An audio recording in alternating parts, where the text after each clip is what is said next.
nous avons plus que jamais besoin de la miséricorde. Et que l'Église parle d'abord de miséricorde. Regardez la télé ces jours-ci, je la regarde très peu. Je la regardais, chaîne 1, un type tue un autre. Scène 2, quelqu'un s'apprête à égorger quelqu'un. Scène 3, un viol, je ne sais pas.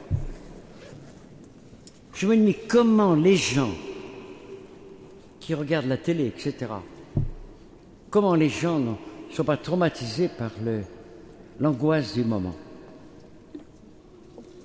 Alors, l'opposition qui engueule Macron, Macron qui réplique après, évidemment, on sent que je désire tant qu'un jour un président dise à un opposant « Merveilleux ce que tu as dit la dernière fois.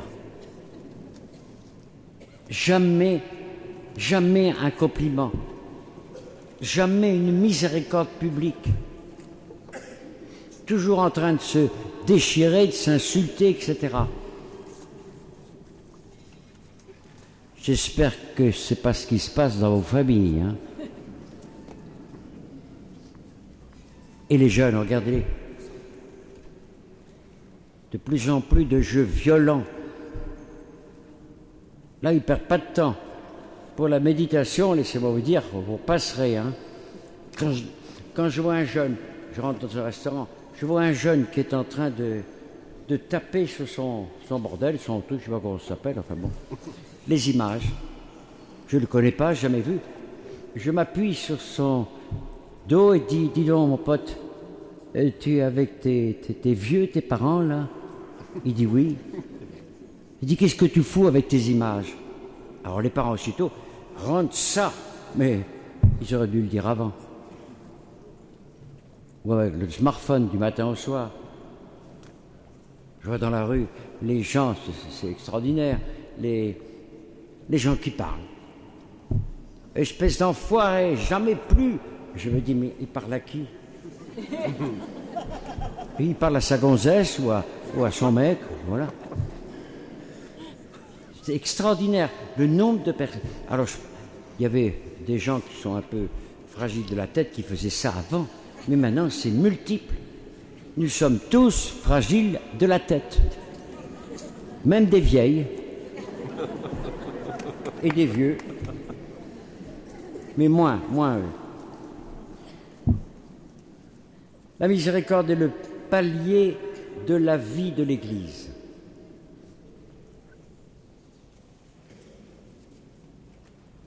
Voilà ce que j'ai aimé dans les...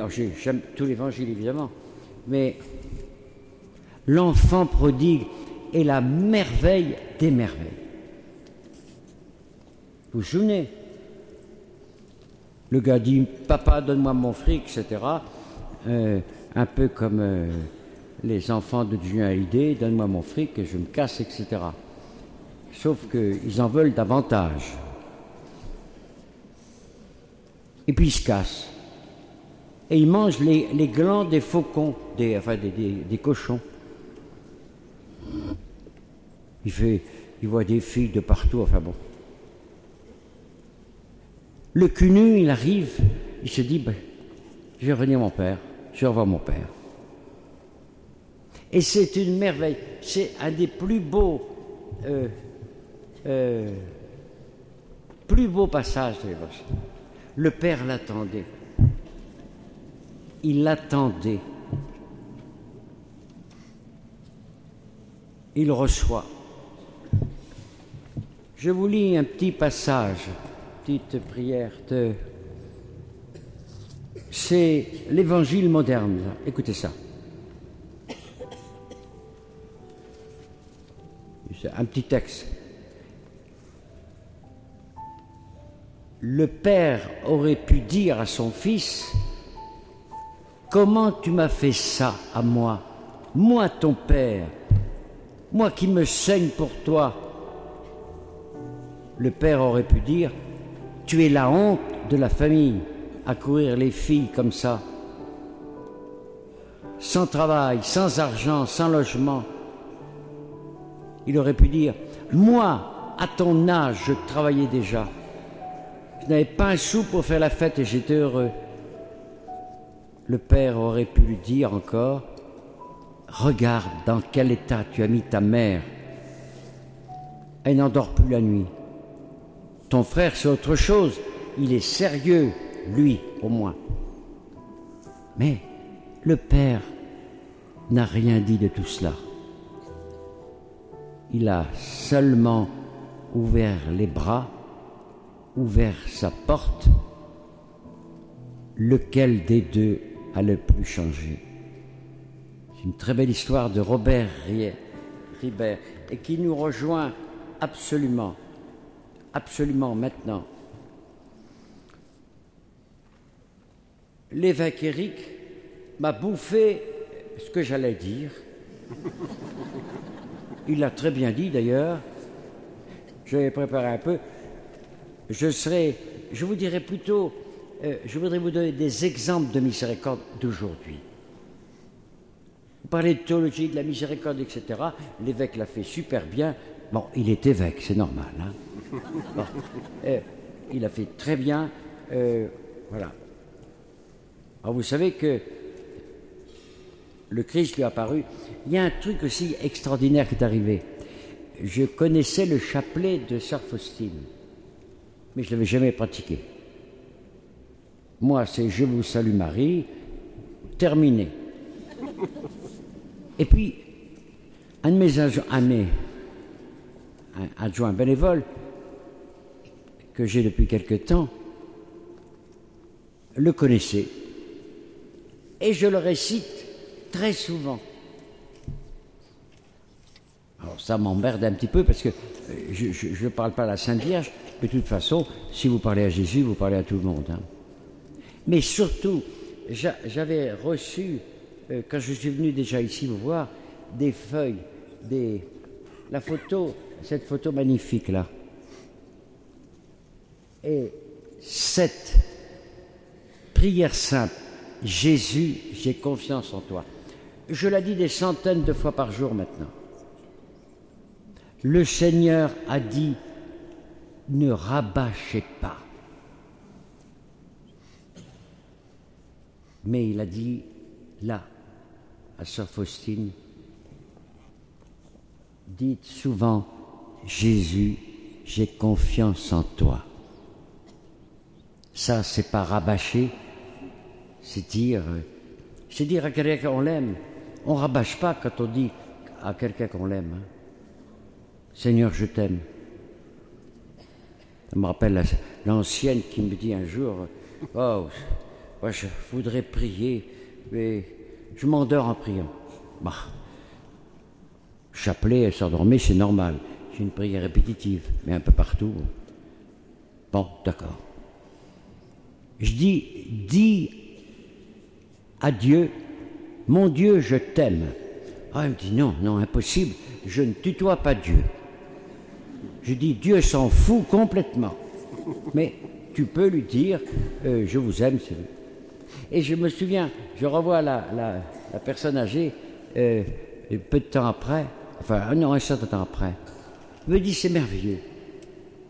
Je dis, mon Dieu, je vous aime, 10 fois, 100 fois par jour, ça me fait un bien fou. Le Seigneur a dit, dans l'Évangile, ne rabâchez pas. Mais il a demandé à ses apôtres s'ils les aimaient, vous vous souvenez? Alors,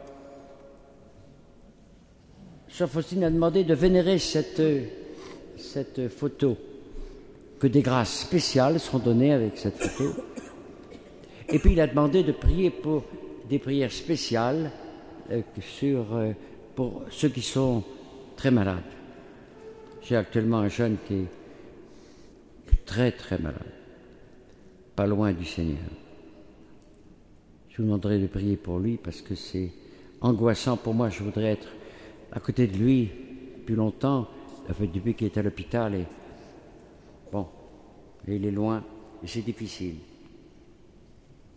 C'est marrant, à 19 ans, au cours d'un bal auquel elle s'était rendue, elle a une vision du Christ supplicié.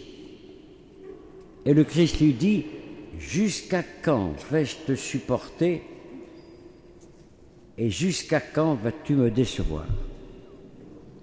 Elle quitte le bal et puis elle travaille, elle bosse pour rentrer en religion et elle devient sœur forte. Elle était cuisinière, jardinière, portière, etc. Et elle écrit un petit journal suite au conseil de son confesseur. Et le Christ lui parle dans ses visions. Des choses très belles. Je vous cite quelques phrases. « Parle au monde entier de ma bonté, et ainsi tu consoleras mon cœur. Aujourd'hui, je t'envoie vers toute l'humanité avec ma miséricorde. Je ne veux pas punir l'humanité endolorie, je désire la guérir en l'étreignant sur mon cœur miséricordieux. » Et le Seigneur ajoute, « Je ne suis qu'amour et miséricorde. » Vous savez, j'ai fait un bouquin, ma religion c'est l'amour. Je n'ai pas inventé ça. J'ai lu qu'un musulman soufi parce qu'ils sont proches de l'Évangile, proches de la Bible, on lui demande, quelle est ta religion, mon pote? C'est en 1250, c'est très loin. Hein. Il dit, ma religion, c'est l'amour. C'est extraordinaire qu'un musulman dise ça. C'était en 1200. Hein. Et ça, nous pouvons le dire, nous chrétiens, de plein cœur.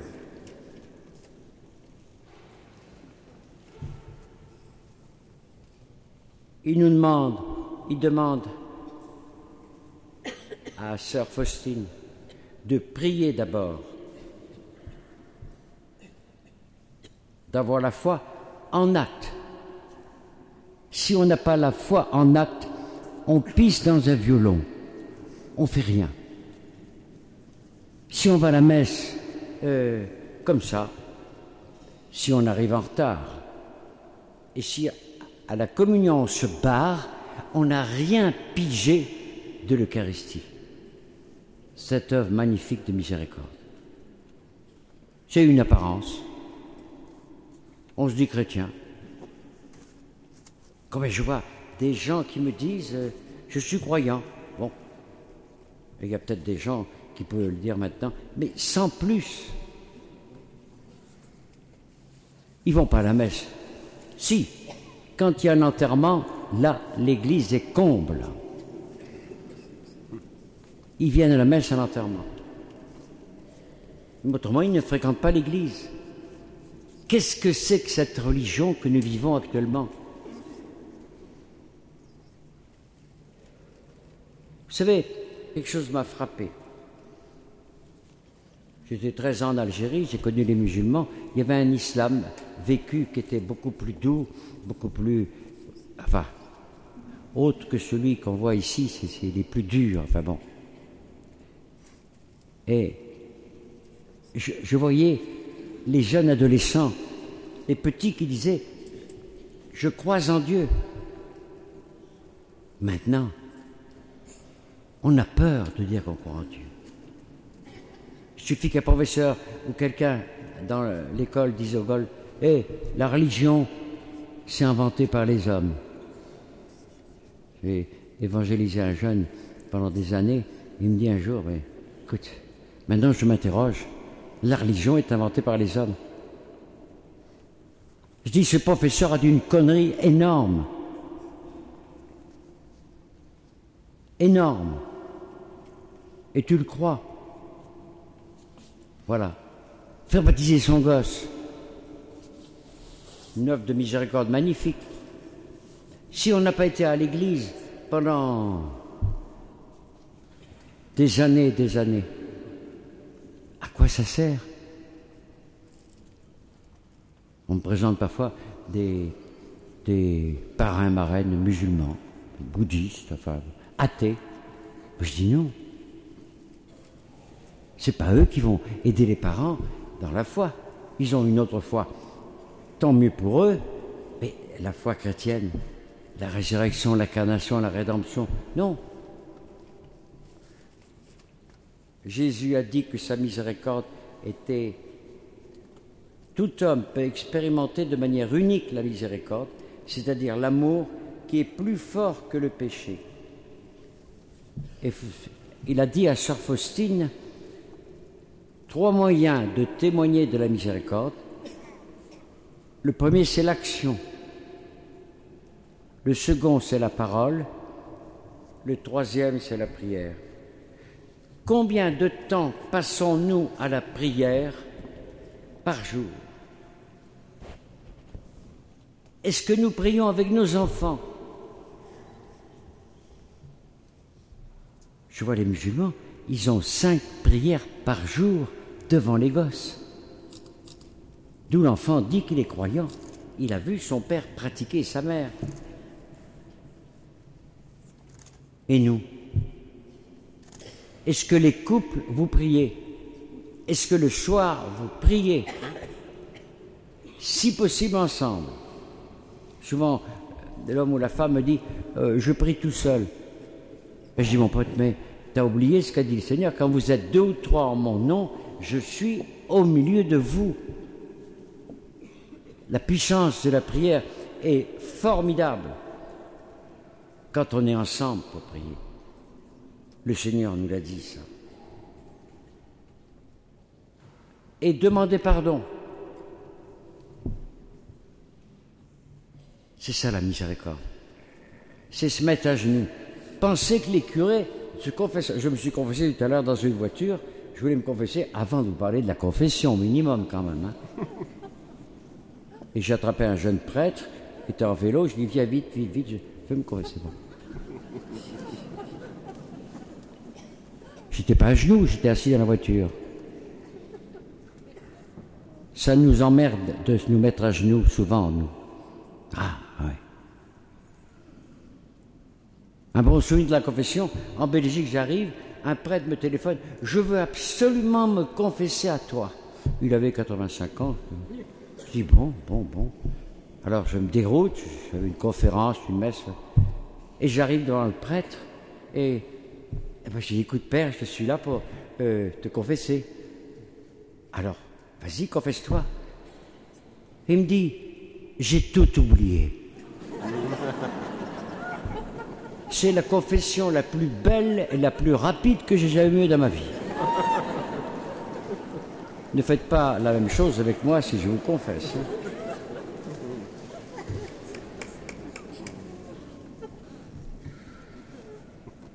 Vider son sac, oui. J'ai vu les confessionnaux d'ici. Est-ce qu'il y en a dans l'église d'ailleurs? Non? Je ne sais pas. Bon, maintenant on est sur une chaise, on discute avec un prêtre, etc. Voilà. Et puis on ne martèle pas le client en disant dis-moi les fautes que tu as faites, etc. Ben, je dis d'abord, est-ce que tu vas bien? Quelles sont les belles choses de ta vie? Alors le mec est préparé. Avant de verser sa poubelle, c'est bon de dire tout ce qu'il y a de bon dans sa vie. Il n'y a pas que des poubelles. Hein. Et puis la pénitence, j'aime bien. Bon, je vous salue Marie. Ça, vous savez, un moine, je me confessais un jour, me dit simplement, écoute Guy, ce soir, admire le coucher de soleil. C'est ta pénitence. J'ai aimé cette pénitence-là. Très simple, très belle.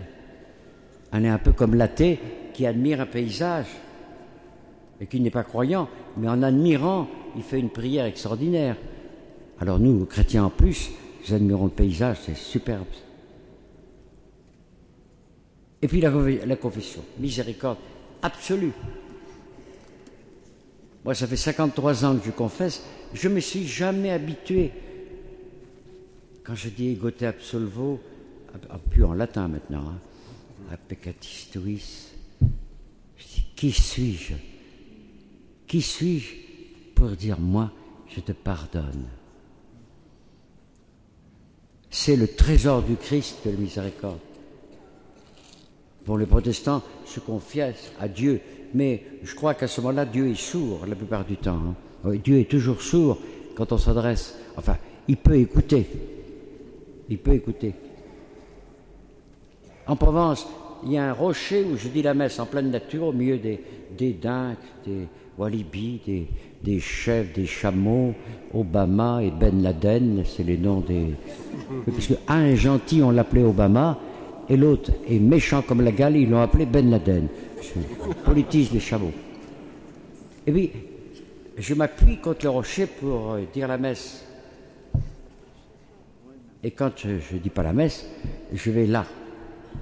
J'admire tout le zoo qui est en face de moi, c'est magnifique.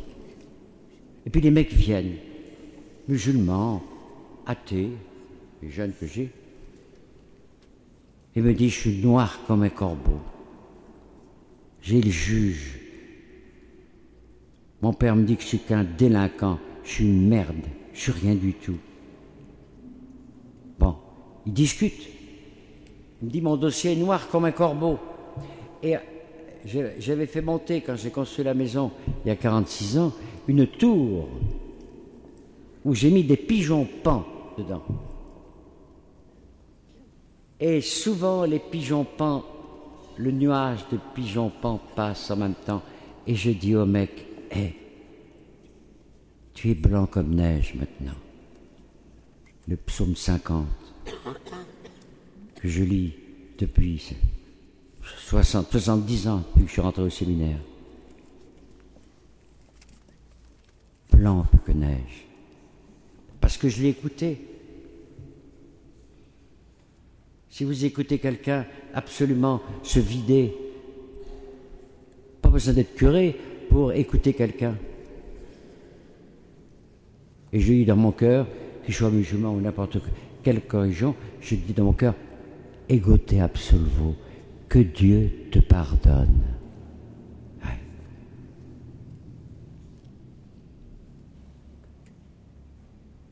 Parfois on arrive, des gens posent la question. Ah, j'ai commis des fautes, là, je ne me suis pas confessé. J'ai pas eu le temps de confesser. J'ai vu le prêtre qui est toujours avec son smartphone, là. Non, la confession, voilà. J'ai pas envie d'emmerder. Bon. Vous pouvez communier. C'est une tentation du démon. S'il y a des fautes graves, là, il faut se confesser. Mais s'il y a des fautes moins graves, vous demandez pardon au Seigneur. C'est le démon qui vous pousse avec les conneries que vous avez fait, à vous dire, mais non, t'es pas beau, t'es pas bon, ne communie pas. Ouais. C'est souvent une tentation qu'on a. Et j'aime bien maintenant, avec ce que François a dit et fait pour les divorcés, c'est superbe. Bon, on ne peut pas leur donner la communion tout de suite, mais un prêtre est avec eux, discute avec eux, etc. Vous savez, la femme qui a été laissée avec ses 2 enfants sans pension alimentaire, et le mec s'est tiré avec une autre femme, ah, depuis 20 ans, je leur donne la communion tout de suite. Même si le curé dit, n'allez pas communier, vous êtes divorcés, vous vivez avec un autre mec. Parce que la douleur, la souffrance de cette femme, nous devons l'écouter très profondément. C'est ça la miséricorde. L'écouter à plein tube. Nos fautes contre l'amour, toutes les fautes contre l'espérance, les fautes contre l'amour. On n'écoute plus les autres. On n'a pas le temps. Puis c'est pénible d'écouter. Parfois, il y a des personnes qui sont emmerdantes, d'accord. Et là, il faut les écouter, d'accord. On peut leur dire de temps en temps gentiment, tu la fermes un peu pendant 2 minutes, voilà. Mais gentiment. Si vous faites ça droitement, elle la fermera, vous inquiétez pas. Mais pas plus de 2 minutes, hein. Voilà. Toujours cette l'enfant prodigue. Écoutez cette magnifique histoire des foulards blancs. Je la traîne partout, partout, partout. Je ne termine jamais une messe. J'arrête l'oraison finale parce que c'est... D'abord, je ne lis pas l'horizon, je la dis, je la vois un petit peu, et puis je la dis comme ça. J'en ai marre de dire des choses que je lis. Quand on s'adresse à Dieu, on lui parle. Écoutez cette histoire, les foulards blancs, une histoire vraie. Jean avait fait une saloperie énorme à son père. Et son père lui dit, fous le camp de la maison, ne remets plus jamais les pieds. Le cœur ulcéré, Jean s'en va. Je dis, merde, je suis vraiment un salaud. Ce que j'ai fait à mon père, je comprends qu'il ne me pardonne pas. Et il a une idée. Il lui écrit sur un bout de papier, sans donner d'adresse, de là où il était, sans téléphone. Et il lui met, papa, je suis vraiment un salaud. Et je voudrais tellement vous revoir, vous demander pardon. C'est tout. Et il attend 15 jours. Et je dis, mon père a dû recevoir la lettre. Alors, je vais voir. Il avait mis dans sa lettre, si tu me pardonnes, tu mets un foulard blanc dans le pommier devant la maison. Alors je saurai que je suis pardonné. 15 jours plus tard, il dit à son frère Marc, son ami, viens avec moi. Je te conduirai jusqu'à 500 mètres de la maison. Là, tu prendras le volant. Et je m'assoirai le côté passager et je ferme les yeux. Tu prends le volant et tu descends les 200 mètres qui conduisent à la maison. S'il y a le foulard blanc, tu me dis, Guy, non, Jean, il y a le foulard. S'il n'y a plus rien, toujours les yeux fermés, je partirai. Ainsi dit, ainsi fait. Prends le volant, 500 mètres de la maison, il le passe à Marc, ce soit côté passager, ferme les yeux et lentement la voiture va jusqu'à le pommier devant la maison et s'arrête. Et j'en dis, Marc, je t'en prie, mon père a-t-il mis un foulard blanc dans le pommier devant la maison? Et Marc lui répond, non, Jean, il n'y a pas de foulard dans le pommier devant la maison, mais il y en a des centaines tout au long de l'allée qui conduit à la maison. Puissiez-vous partir de cette église en multipliant les foulards blancs autour de vous. Vous savez, j'étais à l'enterrement de Johnny, parce que tous mes moments, toujours en train de mettre la sono avec Johnny, je l'avais ras pendant 40 ans. Bon, j'aimais beaucoup des morceaux, mais j'en avais ras le bol. Et j'y suis allé. Puis après, il a été abandonné à l'âge de 7 mois. J'ai fait encenser Laetitia et les enfants. Et j'ai fait une connerie là, vraiment. J'ai pas fait encenser David et Laura. C'était les enfants de Johnny. Et Laetitia, c'était... Prenez tout à ce moment-là. Et puis le lendemain,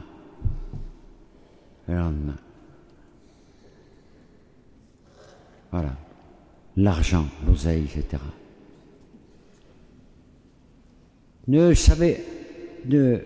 Foutez-vous complètement de savoir qui a raison, qui a tort là-dedans. Mais pensez-vous à vous. J'ai vu tant de personnes, de chrétiens et de chrétiennes, qui se parlent plus, qui demandent aux enfants, aux petits-neveux de plus parler, parce que j'ai une affaire d'héritage, une affaire d'argent. Nous sommes tous confrontés à ça. Quand ma mère est morte, elle avait une vieille maison, on était 15 enfants, On a eu 5 000 euros tous. Et le notaire a dit à un de mes frères, 15 jours après la mort de votre mère, nous avions les 15 signatures. Et il a ajouté, elle devait beaucoup vous aimer. Oh que oui. Ma mère nous aimait immensément. Quand on me vante pour mon travail, ce qui m'emmerde absolument, je réponds toujours, je donne ce que j'ai reçu. Mon père et ma mère nous ont aimés magnifiquement. Quand elle est morte, je crois que vous savez comment elle est morte, j'avais demandé au Seigneur d'être là. Tous mes frères allaient la voir un week-end, mais moi je ne pouvais pas, j'étais toujours pris, etc. Et puis j'avais prié le Seigneur, je t'en supplie, je voudrais tant être là quand maman partira. On se téléphonait, on s'écrivait beaucoup. À chaque fois qu'elle était malade, je fonçais en avion d'Orly à La Rochelle pour la voir, 1 heure, 2 heures à l'hôpital, et je repartais après à Paris. À partir de 80 ans, elle allait hospitaliser une 15 jours par an. À 90 ans, on m'annonce que maman était à l'hôpital. Je fonce comme d'habitude, je prends l'avion Orly, La Rochelle, etc. Et j'arrive. J'arrive la veille au soir chez ma sœur, donc j'ai mis du temps. Et puis je suis arrivé voir maman à l'hôpital. Ah, il y avait mes frères et sœurs qui étaient là, tous autour de maman, et ils se barrent. Aller voir des copains d'enfance, etc. Dans ma ville natale, Rochefort-sur-Mer. Moi, j'étais tout seul. Et puis, je dis à maman, maman, je vais te bénir. Je vais te bénir pour l'amour que tu nous as donné et qui est resté en nous. C'est la plus belle chose que tu nous as donnée. Et je la bénis au nom du Père et du Fils et du Saint-Esprit. Et elle meurt à ce moment-là. Comme quoi, de temps en temps, le Seigneur n'est pas rapide quand on lui demande quelque chose. Ou il ne veut pas d'ailleurs. Hein. Bien, il débloque, enfin, il le met sur un autre. Bon. Mais là, automatiquement, j'étais tout seul. La grâce du Seigneur, sa miséricorde. On s'est rassemblés le lendemain. J'ai pris ma guitare, je chantais à ce moment-là, parce que je fume toujours un peu beaucoup, alors je chante moins maintenant, 83 ans. Hein. Bien. Et puis, je dis à mes frères et sœurs, on va dire qu'un fait qui vous a interpellé dans votre vie, de maman. Et puis, Pierre, qui est mort maintenant, que j'ai enterré il y a un certain temps, Pierre, 10 ans, petits yeux bleus magnifiques et qui adorait ma mère. Mais ma mère le punit, ou je ne sais pas quelle chose. Et la salle à manger donne dans sa chambre. Ma mère ouvre la porte et s'en va dans sa chambre. Et mon frère l'insulte grossièrement, ce qui est assez anormal chez Pierre, il était furieux. Et ma mère rouvre la porte. Mon frère sanglote aussitôt. Il se dit, maman a entendu. Et ma mère lui dit cette phrase de miséricorde superbe. Pierrot, j'enlève ta punition. Ce sont tes larmes qui sont ta punition. C'est un des plus beaux exemples que je connaisse de miséricorde. Oui. J'ai eu cette chance. Je l'ai appris la miséricorde avec mes parents. Allez, quelques faits précis que je vais vous donner. Une autre prière que j'ai beaucoup aimée, miséricorde, que j'ai beaucoup aimée. Les cardinaux, vous savez, écrivent bien, longuement, enfin bien, mais il faut parfois 2 ou 3 dictionnaires pour les comprendre. Ah, mais ils écrivent bien. Benoît XVI, par contre, il fallait 10 dictionnaires avec Benoît XVI. Hein. Mais avec François, on comprend tout de suite. Hein. Mais chacun son charisme. Hein. Benoît XVI était un type merveilleux, mais voilà, il était intellectuel. Jésus n'a pas dit, c'est le cardinal qui dit ça, hein. Jésus n'a pas dit « cette femme est une putain, volage, légère, sotte ». Elle est marquée par l'atavisme moral et religieux de son milieu. Et puis ce n'est qu'une femme. Il lui demande un verre d'eau et il engage la conversation. Jésus n'a pas dit « celle-ci est une adultère ». Vous vous souvenez, quand ils voulaient tous lancer des pierres à la femme adultère, et Jésus-Christ s'assoit, dessine dans le sable, et puis dit à un moment donné que celui qui est sans péché lui jette la première pierre.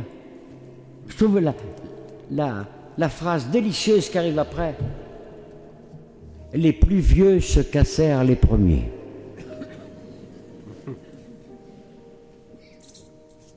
Il lui a dit, je ne te condamne pas, ne pêche plus. Quand des gosses s'approchent du Christ, les apôtres, vite, dégagent, faites du bruit.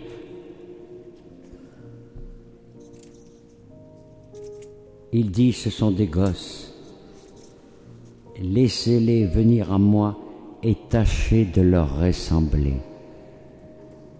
Vous voyez la merveille des gosses de vos petits-enfants, parfois de vos enfants, ou parfois d'un adolescent qui rayonne de pureté, parfois des vieux dinosaures. Je voyais deux vieux l'autre jour qui s'embrassaient, mais on a l'impression que c'était deux puceaux de 16 ans. Ils devaient avoir 85 ans minimum. Hein. C'est merveilleux de voir ça. Jésus n'a pas dit « ce centurion n'est qu'un occupant étranger ». Ce mec qui voulait qu'on sauve son gosse. On dit ça, mais je l'explique à la messe parce qu'il faut le dire. Seigneur, voici le... Enfin, dis simplement une parole et je serai sauvé. Il faudrait qu'on médite une demi-heure avant de dire cette phrase. Dis simplement une parole et je serai sauvé. Jésus n'a pas dit Judas, c'est un traître. Non. Il l'embrasse et il dit mon ami.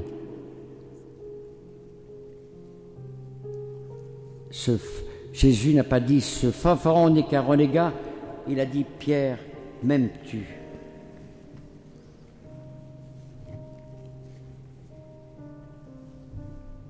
M'accepter moi-même tel que je suis. Alors nous aurons une miséricorde extraordinaire pour l'autre. J'aime bien Sainte Thérèse qui dit ça. J'aime énormément Sainte Thérèse. Elle dit, je suis peiné de découvrir les défauts des autres et je suis dans la joie de découvrir ses qualités. Nous, c'est exactement le contraire. Quand quelqu'un a des qualités, on est toujours jaloux et on essaie de défoncer les qualités. Et quand quelqu'un a des défauts apparents, alors là, on ne gêne pas. Dire du bien et le dire tout haut. Ça me rappelle un jour, il y a un mec qui m'avait vraiment emmerdé beaucoup, et je l'ai engueulé devant les autres. Je l'ai engueulé, après il s'en va. Et je continue à l'engueuler par derrière. À dire, ce mec est un enfoiré, etc. Tout ça. Et il y a un gars qui me dit, mais dis donc Guy, il n'est pas là. Pourquoi tu parles mal de lui maintenant? Ce mec m'a appris l'évangile à pratiquer immédiatement. Dire en pleine gueule à quelqu'un, si on ne l'aime pas, etc., pourquoi, voilà. Et maintenant, quand je gueule quelqu'un devant les autres, je dis 1000 qualités après. Ne jamais me comparer à un autre. Non. Accepter l'autre comme il est. Accepter sa religion. Ne pas essayer de le foutre dans notre religion. Non. L'évangélisation, c'est avoir un regard de miséricorde. Écouter l'autre complètement. Complètement. Quand parfois un musulman me dit « Tu n'iras pas au paradis parce que tu n'es pas croyant ».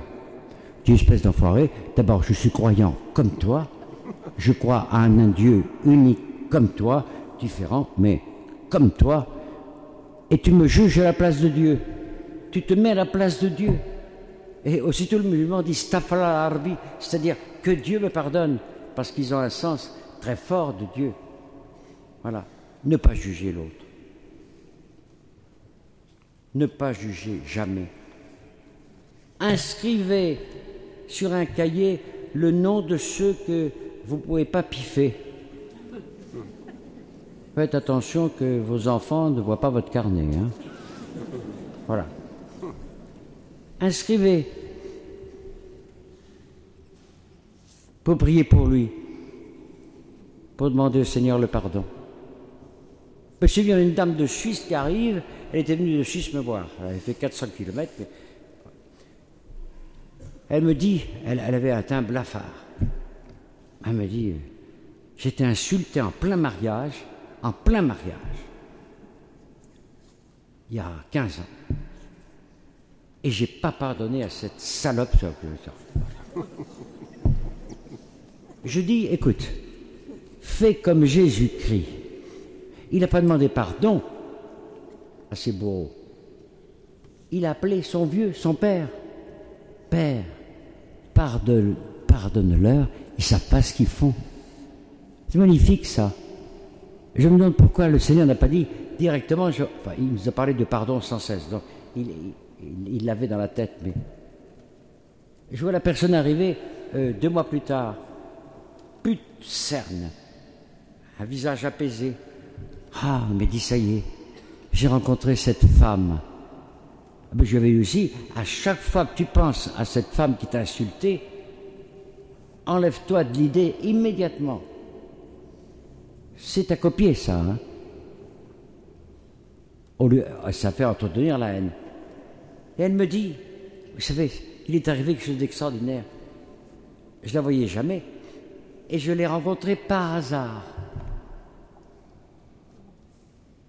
Et elle m'a demandé pardon. Ah, j'ai dit non. Il n'y a pas de hasard pour Dieu. Est-ce que tu as prié Dieu, comme je t'avais dit? Est-ce que tu as chassé tes idées?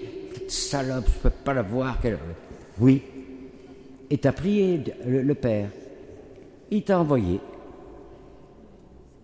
Vous savez, quelle rancune nous avons dans le cœur, vous le savez bien. Tous. Des haines, des ânes, etc. Nous avons ça tous. Ne les cultivons pas. Et si on ne peut pas pardonner, il y a des choses qui sont difficilement pardonnables. Hein. Dites au Père. Priez le Père. Et vous aidera à tous les coups. Ne vous inquiétez pas. Allez, 2 ou 3 choses encore. Et sinon, le curé m'a dit, elles vont rater le métro, ce sera de ta faute. Attendez. Ouais. Ah, je sais pas, j'ai mis cette feuille. Je vais la retrouver. Oui. N'oubliez pas la lecture de l'Évangile, l'enfant prodigue. N'oubliez jamais cette lecture-là, parce qu'elle est la plus belle de toutes. Est-ce que ça va arriver? J'ai laissé la feuille. Vous savez, on devient con en vieillissant. Voilà. Nous allons demander au Seigneur d'être des êtres de miséricorde. Nous allons demander à Sœur Faustine, que nous sommes venus honorer, là, d'être des êtres de miséricorde. par la parole, par l'acte. N'oubliez pas que la foi sans les actes n'est rien. Et par la prière. N'oubliez pas de demander chaque soir à vos enfants si vous priez avec eux et faites la prière avec eux. Moi, je me souviens, quand on restait le chapelet, mon père s'est converti après que je suis rentré au séminaire, on restait le chapelet. Alors, il y avait 6 filles d'un côté, 8 filles d'un côté et 6 garçons de l'autre. Ils séparaient les, voilà. Et on récitait une dizaine de chapelets. Ça m'a marqué. Ça marque formidablement un enfant quand la grand-mère lui parle du Christ, à condition évidemment que ses enfants, à elle, ne disent pas à la grand-mère, ce qui est souvent une souffrance, ne leur parle pas de rien, de religion, etc., ne va pas à la messe avec eux. Ça, c'est souvent difficile, ça. Soyez des êtres de miséricorde. Soyez des êtres de prière. N'ayez pas peur de prier le Seigneur sans cesse. N'ayez pas peur de prier cette phrase magnifique. Je cherche toujours les d'autres, une chose que je voulais dire. Mais je sais de toute façon que vous retiendrez une seule phrase de ce que j'ai dit aujourd'hui. Alors là, ça c'est... Voilà. Mais oui, quand on parle pendant 1 heure, les gens boivent apparemment les paroles, mais ils gardent une phrase. Si vous gardez au moins la prière « Jésus, j'ai confiance en toi », vous n'aurez rien perdu. Et si vous avez les feuillets qui permettent de voir le chapelet de Sainte Faustine, surtout quand des gens vont mourir, prière spéciale pour les agonisants, pour le Seigneur les appelle. Le Seigneur est là, toujours. Pour terminer cette belle histoire, toute petite, un mec meurt, et puis le Seigneur le reçoit et lui montre sa vie à travers des paysages, 2 paysages, un paysage magnifique qui avait du sable extraordinaire. Ça, il dit, c'est dans ta vie, quand tu as une femme, des enfants, piscine, poisson rouge, évidemment, clébard et tout le bordel, enfin tout ça, quoi. Et que tu étais riche. Et il lui montre la montagne après à côté. Là, c'était quand il avait divorcé, son enfant était mort, enfin tout ça. Les poissons rouges avaient disparu, tout. Et il y avait les sentiers qui montaient. Alors, sur le sable, le Seigneur le dit, tu vois, il y a 2 pas. Ce sont mes pas et ce sont tes pas. Et le gars lui dit, mais tu m'as baissé la gueule, là. Et sur le sentier, quand je souffrais, quand j'étais dans la merde, t'étais plus là. Il n'y a qu'une trace sur le sentier. Et le Seigneur lui dit, non, mon pote, non. Ce sont mes pieds et je te portais. Vous savez, comme on est, on dit encore, même chrétien, qu'est-ce que j'ai fait au bon Dieu quand on est dans la merde, quand on est dans la souffrance, dans l'épreuve, quand on est malade? Qu'est-ce que j'ai fait au bon Dieu? Il est là, miséricordieux. Nous cultiverons la miséricorde par la prière. Très simple. Jésus, j'ai confiance en toi. Jésus, je t'aime. Je te demande pardon pour mes conneries. Je demande pardon. Mais tu es là. Je suis en mauvais passe, mais je sais que tu me portes. On termine par un Jésus, j'ai confiance en toi. Répétez-le. Jésus, confiance en toi. Une autre fois.